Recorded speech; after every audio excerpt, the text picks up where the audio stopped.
I felt at the end of this book, I was obliged to say, well, what were the sorrows of empire? And I come up with four that I discuss in some great length. The first, perpetual warfare. That is the very nature of our policies today, particularly preventative war, and the breaking of virtually all international agreements and reciprocal agreements that we have to try and maintain peace and deal with complex problems like global warming and things of this sort. As we break these things, the obvious consequence is one war after. I mean, after all, we've had two major wars, and the century has hardly started, in Afghanistan and in Iraq, both of which resulted in what the Pentagon would like to call easy military victories, but instantaneously fell into unbelievably bloody insurgencies that can go on into the end of time. The second sorrow of empire that I identified was the loss of civil liberties, was the use of these crisis conditions, often generated, I mean quite literally created, produced, as you would, by people with inside knowledge and the ability to manipulate them, leads to the loss of civil liberties as the public, with some understanding, is willing to forego them for the sake of trying to guarantee, at least in the short term, their immediate security, but that the rise of people like Attorney General Ashcroft and others. The third sorrow that I identified was the loss of confidence in the government because of now institutional lying based on secrecy. That is to say, Colin Powell has had a long and distinguished career as a general in the United States, including National Security Advisor to Ronald Reagan, Chairman of the Joint Chiefs of Staff at the time of the first Bush presidency.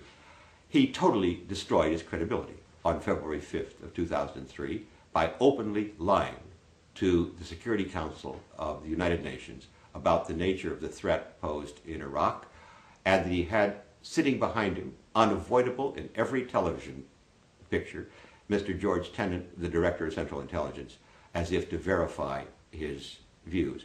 He was lying, and there's not a soul left on earth who cares to hear our Secretary of State speak on any subject because you can no longer trust him. This becomes part of our political culture, that prudent people no longer believe what they hear. That is, the spokesman for the Department of Justice comes out and says, our highest priority is to maintain constitutional liberties.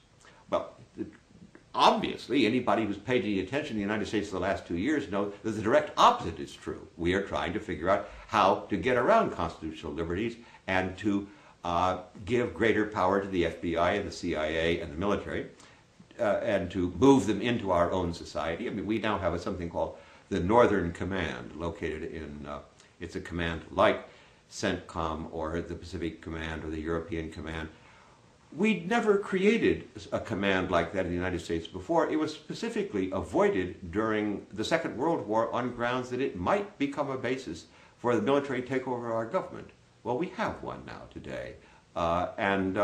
General Eberhardt, the head of Northern Command, regularly talks about how the Posse Comitatus Act, which prohibits the use of military force in policing powers in the United States, it was enacted after the Civil War, how we might have to modify that act today in order to guarantee the security of the public. I want to say, General Eberhardt, you don't really realize that that law was enacted to protect us not from civil disorder, but from you, from people like you in this country.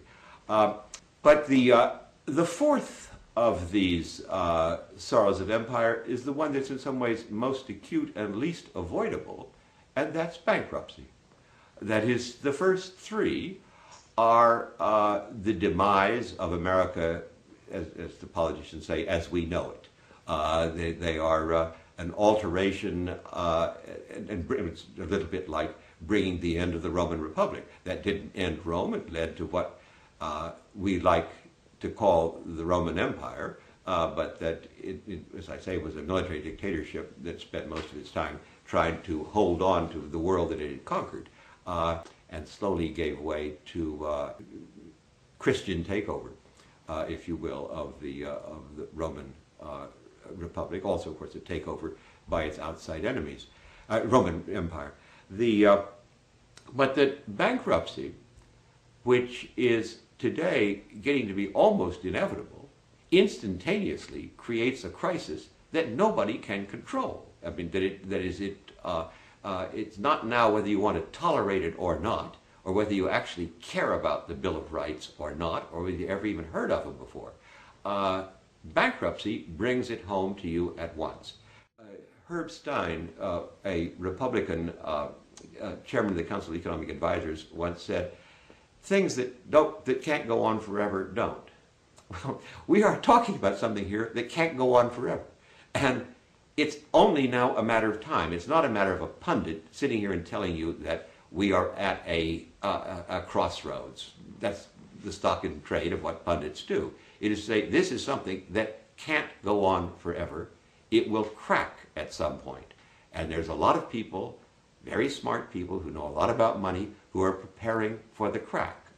Under these circumstances, I think it is more than likely that the American empire will, dismemberment, its unraveling, will begin as a result of an economic crisis, rather than over any of the things that actually concern me more, the Perpetual War, loss of civil liberties, a culture of lying and propaganda in official statements of the government, and that there I don't believe I'm in any way alone. I think it's the collected wisdom of virtually every economist in the country that we are treading on extremely thin ice economically, and that one doesn't see any signs of recovery soon.